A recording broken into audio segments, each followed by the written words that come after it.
Social justice is the idea that everybody should be treated equal, no matter what their virtue, no matter what their vices, no matter how much they, let's say in economics, produce, they should all be the same. So the more secular social justice movement is really animated primarily by this notion of equality of outcome, whether it's economic outcome or whether it's social outcome, but they want equality of outcome. It's this altruistic idea that those who create more, produce more, who make more, who have more, who have higher standing for whatever reason, should sacrifice what they have, or should be forced to sacrifice what they have if the state deems that necessary.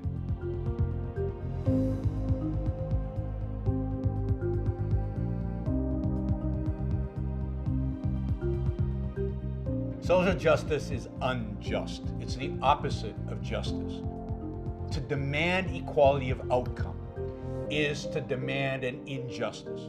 It is demand that we take from those who produce, from those who make, from those who justly have earned what they have, and give to those who have not produced, who do not deserve the benefits or the income or the wealth that is being taken.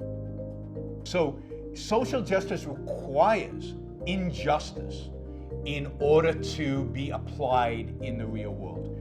In the real world, people who make a lot of money, honestly, who make a lot of money in a free market, deserve the wealth that they have.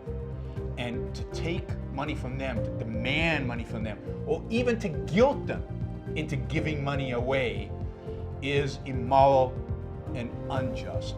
Every single one of us is different. Isn't that a beautiful thing? And to force us to be equal can only be achieved through violence, can only be achieved through force, can only be achieved by violating our rights. The only way to make me and LeBron James equal in basketball is to break his legs. And the only way to make me and Bill Gates equal in wealth is to do the equivalent to Bill Gates, which is to take the wealth that he has worked hard to earn. I think most of us should recognize the important role that free will plays in our lives. Yes, genes play a role. Yes, who our parents are is important. What the environment we live in is important.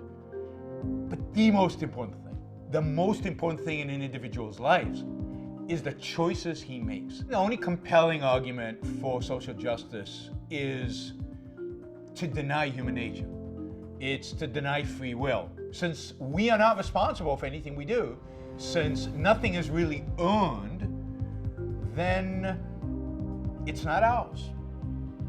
And it can be then distributed. And if it's not really ours, then we haven't earned it and we don't deserve it. And there's the whole issue of morality, in a sense, is out the window, certainly of individual morality. So the only obligation individuals have towards one another in a social context is to respect the right of the other individual to live their life free of coercion, free of force.